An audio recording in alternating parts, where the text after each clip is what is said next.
All క్రాఫ్ట్స్లో master అయిన కృష్ణారెడ్డి గారు, ఆయన పాటలు, సంగీతం, మాటలు అన్నిటి మీద పట్టుంది ఆయనకి.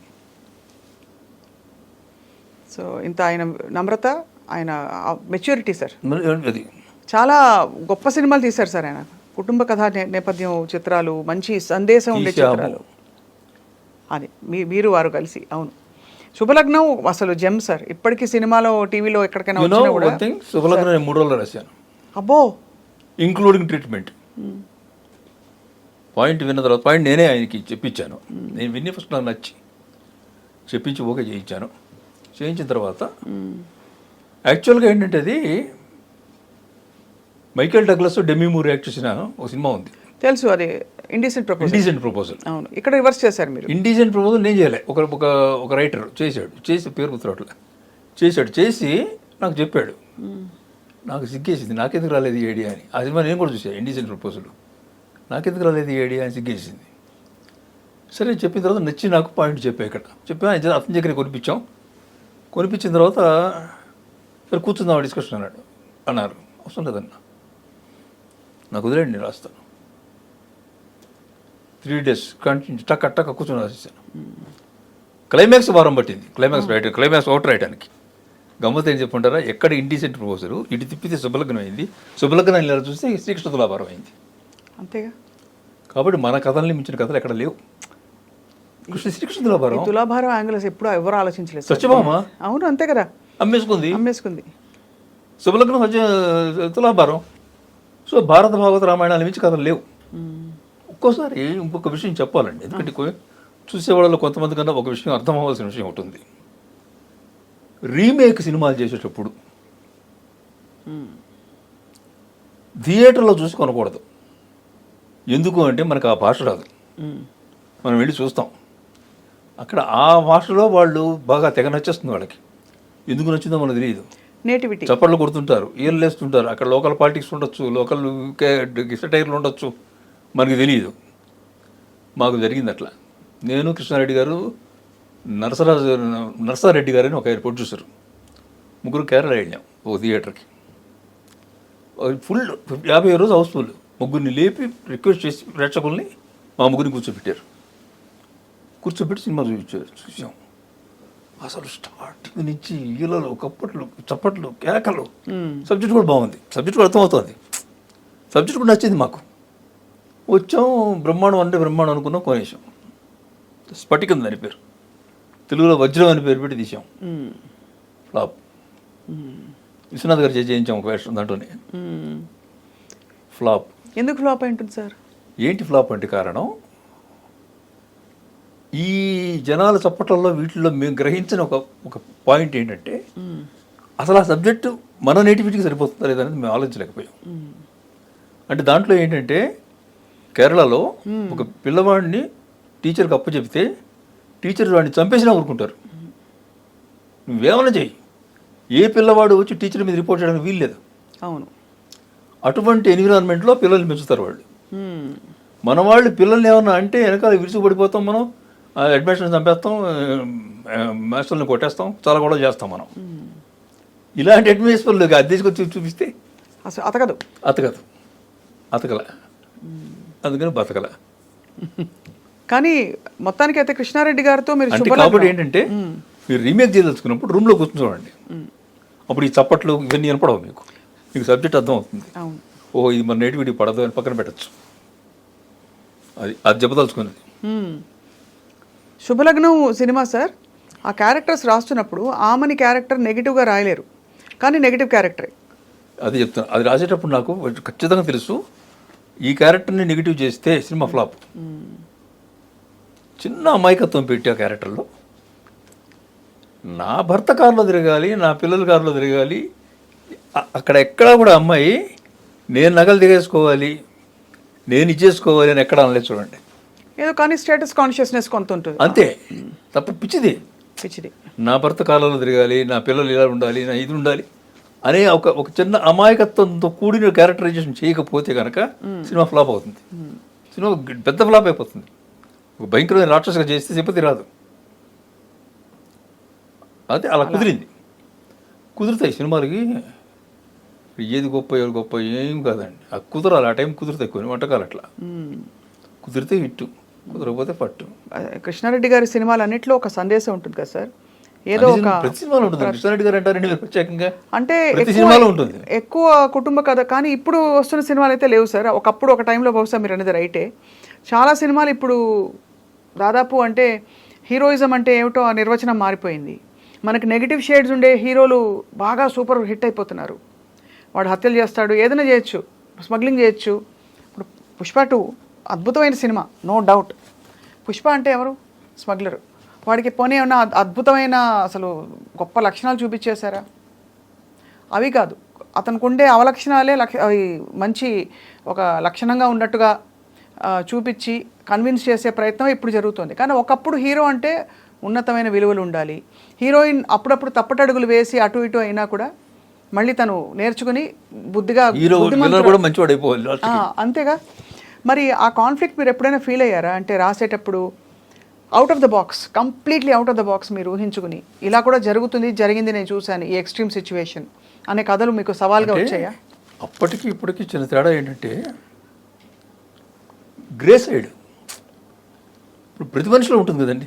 అవును, అది అప్పుడు చూపించడానికి ఇష్టపడేవాళ్ళు కాదు. ఇప్పుడు పెద్దవాళ్ళు ఉన్నారు, గౌరవం చేత బయటకు వెళ్ళి సిగరెట్ కాల్చాడు, ఎదురు కూడా కాలుస్తున్నాడు. ఇప్పుడు అంతే తేడా. అది కరెక్ట్. పాత్రలకి లేదా మనుషులకి లేదు. ఇప్పుడు ఇది చెప్తారు పా సినిమాలు, అందుకని పా సినిమాల టాపిక్ వచ్చింది కాబట్టి చెప్తాను మీకు. పా సినిమాలు ఏంటి చెప్పండి, గొప్ప అంటారు. ఏం గొప్ప అండి పా సినిమాల్లో? తీరుకుంటుందని సార్, ఇంకేం లేదు. పాత సినిమాల్లో పాత సినిమాలకి పాస్పోర్ట్కి సంబంధం ఉంది. పాస్పోర్ట్ ఫోటోకి, పాస్పోర్ట్ ఫోటో ఎంత బాగుంటుంది, లడ్డులా ఉంటుంది. పా సినిమాలు కూడా లడ్డులా ఉంటాయి. అంటే వాళ్ళ కెమెరా పాస్పోర్ట్ ఫోటో తీసేది. అప్పుడు కథనికి కెమెరాకి చెప్పేవాళ్ళు. మీకు అర్థమవుతుందా? అర్థమవుతుంది సార్. కథని కెమెరాకి చెప్పేవాళ్ళు. ఇప్పుడు కెమెరా కథ చెప్తోంది. బా, టెక్నాలజీ అంత డెవలప్ అయింది. అంటే పూర్వం అన్నీ పిక్చరైజ్డ్ థియేటర్స్, డ్రామాని షూట్ చేసేవాళ్ళు. బొమ్మ వస్తుందా రాదా, వస్తుంది. మీరు చెప్పండి, ది సో కాల్డ్ మాయాబజార్, జనాలు కోపం వస్తాయేమో చెప్పండి, ఏముంది దాంట్లో దర్శకత్వం చెప్పండి. అద్భుతమైన నటీనటుల నటన, పింగళి గారి రచన, విన్యాసం, మ్యూజిక్ తప్ప దర్శకత్వం ప్రతి చెప్పండి. సినిమాటోగ్రఫీ కానీ దర్శకత్వం అనేది సినిమాటోగ్రఫీతో కలిసిపోతుంది. అవును, కరెక్టే సార్. మీరు ఆయన చేయించుకోవాలి. ఆర్టిస్టుల చేత దర్శకత్వ ప్రతిభ ఉంది. ఎక్కడుంది? ఆర్టిస్టుల చేత అంత రాబట్టడంలో ఉంది. Performance very theatrical. మీరు అన్నట్టు థియేట్రికల్. మీకేముంది, ఇక్కడ కెమెరా పెడితే ఎన్టీ రామారావు ఇటు వస్తున్నారు, గుమ్మడి గారు ఇటు వస్తారు, సావిత్రి ఇటు వస్తుంది. అంటే ఏంటి, పాస్పోర్ట్ ఫోటో అంతే. పా సినిమాలనే అంతే. మీరు ఏవైతే గొప్ప సినిమాలు అన్నారో అవన్నీ అంతే. నిజానికి అద్భుతమైన దర్శకులు ఇప్పుడున్నారు. అవును, అప్పుడున్నారు. కానీ థియేటర్ని తీయగలిగారు వాళ్ళు. అంటే వాళ్ళకి అంతవరకే తెలుసు అది. అవును, దాంతోపాటు పెరిగారు. ఎలాంటిది అంటే ఒక అద్భుతమైన భవనం ఉంది, పునాది మనకి ఎప్పుడు కనపడదు, కానీ పునాది చాలా గొప్పది. అది పునాది వాళ్ళు పునాది. ఇప్పుడు కనపడుతున్న భవంతి ఇప్పుడు వాళ్ళది. ఆ పునాది వేసిన వాళ్ళు కొన్ని విలువలు, కొన్ని మీరు అన్నట్టు ఇందాక ఇంతే ఉండాలి, ఇది చెప్పాలి. హీరో అంటే మంచివాడై ఉండాలి. ఇవన్నీ ఆ కథలకి పర్టికులర్గా చేసేవాళ్ళు ఇలాగే ఉండాలి అని. ఒకసారి ఒకటి చెప్తారు, బిఎన్ రెడ్డి గారు సినిమాలో పూజాపలం సినిమాలో ఏదో అనుకుంటాను, హీరో అతను ఆర్టిస్ట్, ఏదో ఒక ఆర్టిస్ట్, దాంట్లో జమునకి ఒక నెక్లెస్ గిఫ్ట్ ఇవ్వాలి. రేపు నెక్లెస్ పెట్టండి సెట్లో అంటారు కదా, పెట్టారు. పెడితే బిఎన్ రెడ్డి గారు చూశారు, ప్రొడక్షన్ మేనేజర్ పిలిచారు.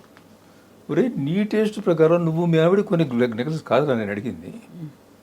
అక్కడ నాగేశ్వరరావు క్యారెక్టర్, ఒక ఆర్టిస్టు, చాలా భావుకుడు, ఎంతో భావుకత్వం.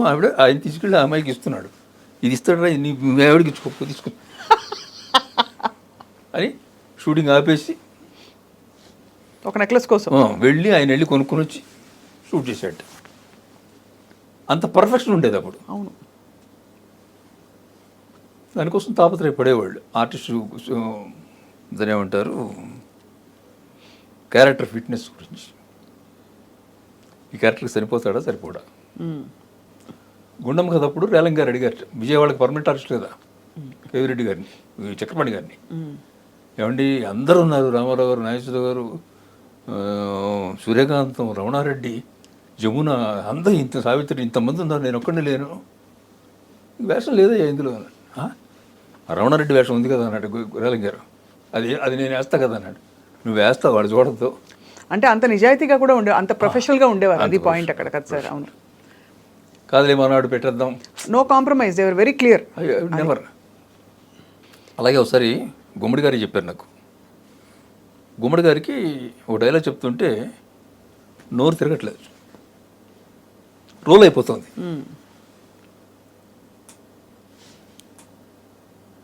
ఈ 2 షాట్లు అయిన తర్వాత, 2 టేకులు అయిన తర్వాత పిలిచి, సార్ కొంచెం మారుద్దాం. ఏంటి అన్నాడు. డైలాగు ఎందుకు ఆర్టిస్ట్ మారుద్దాం, డైలాగ్ ఎందుకు మార్చుకున్నాం, 6 నెలల బట్టి కష్టపడి మేము వర్క్ చేసి స్క్రీన్ ప్లే చేసి డైలాగ్ రాసుకొని కూర్చున్నాక ఇప్పుడు వచ్చి మారుద్దాం అంటారేంటి మీరు చెప్పలేవు, చెప్పాలండి ఇంకోళ్ళు వస్తారు. అంత నిబద్ధత ఉండేది. ఇవాళ మీరు అన్నారు ఇందాక, ఇవాళ ఎలా రాస్తున్నారు, ఎలా చేస్తున్నారు, ఇవాళ చెట్లో ఎవడు పడతాడు మరి చేస్తుంటాడు. అది కరెక్ట్ కాదు, షార్ప్నెస్ లేదు అసలు. ఎక్కడో ఒకసారి హిట్ అవుతుందండి అలాంటిది, ఒక యాక్సిడెంటల్లీ హిట్ అవుతాయి అయినప్పుడు అది పట్టుకోకూడదు. ఇంకా ఫర్ ఎగ్జాంపుల్ మీకు ఒక వినోదం సినిమా చెప్తాను మీకు, సూపర్ డూపర్ హిట్ వినోదం. మీకు తెలుసా 15 రోజులు కథ లేకుండా షూటింగ్ చేశాం, వితౌట్ స్టోరీ షూటింగ్ జరుగుతుంది రోజు. మరి ఏ ఆత్మను పట్టుకున్నారు? ఒక చిన్న లైన్ అనుకున్నాం, ఒక చిన్న లైన్ అనుకున్నాం. ఇవాళ ఆర్టిస్టులు ఎవరున్నారు, పలానా పలానా పలానా, ఓకే. అంటే రేపు ఆర్టిస్టులు ఎవరున్నారు, పలానా పలానా. నేను, కృష్ణారెడ్డి గారు, అచ్చిరెడ్డి గారు, కుర్ర రంగారావు గారు ఆ ఓపెన్ ఎయిర్లో దీంట్లో పడుకునేవాళ్ళం, గెస్ట్ హౌస్లో. దాని ఏమంటారు, లాబీ కూడా అంటారండి, వరండా, బయట ఓపెన్ వరండా, ఎండాకాలం ఓపెన్ వరండాలో పడుకునేవాళ్ళం. పడుకుని వ్యాన్ వేసుకుని పైన డిస్కషన్ 3 దాకా 4 దాకా. రేపు ఎవరెవరు ఆర్టిస్ట్ అంటే ఇది చేద్దామా, అది చేద్దాం, ఇట్లా చేద్దాం, ఇట్లా చేద్దాం, ఓకే.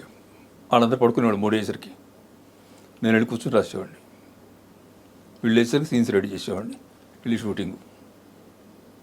కథ అంతా మాకు ఎప్పుడు తెలిసిందంటే ఫైనల్ ఎడిటింగ్ అయిపోయి, ఆర్డర్ వేసేసి ఫైనల్ ఎడిటింగ్ అయిపోయాక అప్పుడు రష్ చూస్తే అప్పుడు మా కథ అర్థమైంది. అప్పుడు సినీ కార్డు వేసాం. సినీ కార్డు వేసిన తర్వాత మొత్తం చేస్తాం అన్ని పనులు. ఆ సినిమా మాత్రం అంతా అయిపోయిన తర్వాత సినీ కార్డు వేసాం.